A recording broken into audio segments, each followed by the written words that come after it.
ഇത് പത്തനംതിട്ട ജില്ലയിൽ MC റോഡിൽ ഒരു ബസ്സുമായി കൂട്ടിയിടിച്ച കാറിൻ്റെ അവസ്ഥയാണ്. ഈ അപകടത്തിൽ കാറിലുണ്ടായിരുന്ന ഒരാൾ മരിക്കുകയും ഒരാൾ പരിക്കുകളോടെ രക്ഷപ്പെടുകയും ചെയ്തിട്ടുണ്ട്. ഈ കാറിൽ ഡ്രൈവറെ കൂടാതെ പിൻ സീറ്റിൽ ഇടതുവശത്തായി ഒരു യാത്രക്കാരനാണ് ഉണ്ടായിരുന്നത്. ഈ വീഡിയോ കാണുമ്പോൾ നമുക്കറിയാം ഈ കാറിൻ്റെ മുൻവശം പൂർണ്ണമായും തകർന്നു പോയിരിക്കുകയാണ്. ഡ്രൈവർ ക്യാബിൻ ആകെ തകർന്നിട്ടുണ്ട്. അതേസമയം പുറകിലെ യാത്രക്കാരൻ ഇരുന്നിരുന്ന ഭാഗത്ത് വലിയ കേടുപാടുകളൊന്നും കാണാനുമില്ല. അപ്പോൾ സ്വാഭാവികമായും നമ്മളിൽ പലരും വിചാരിക്കും ഈ അപകടത്തിൽ മരണപ്പെട്ടിരിക്കുന്നത് ഈ വാഹനം ഓടിച്ച ഡ്രൈവറായിരിക്കും എന്ന്. എന്നാൽ ഈ വാഹനത്തിൽ മരണപ്പെട്ടിരിക്കുന്നത് വാഹനത്തിൻ്റെ പിൻ സീറ്റിലിരുന്ന യാത്രക്കാരനാണ്.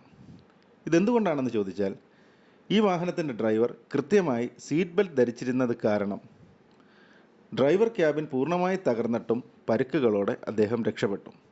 അതേസമയം പിൻ സീറ്റിലിരുന്ന യാത്രക്കാരൻ സീറ്റ് ബെൽറ്റ് ധരിച്ചിരുന്നില്ല.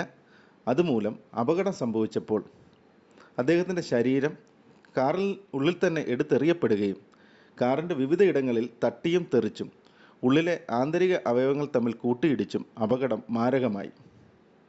ഇങ്ങനെയുള്ള അപകടങ്ങളെല്ലാം ഒഴിവാക്കുന്നത് സീറ്റ് ബെൽറ്റാണ്.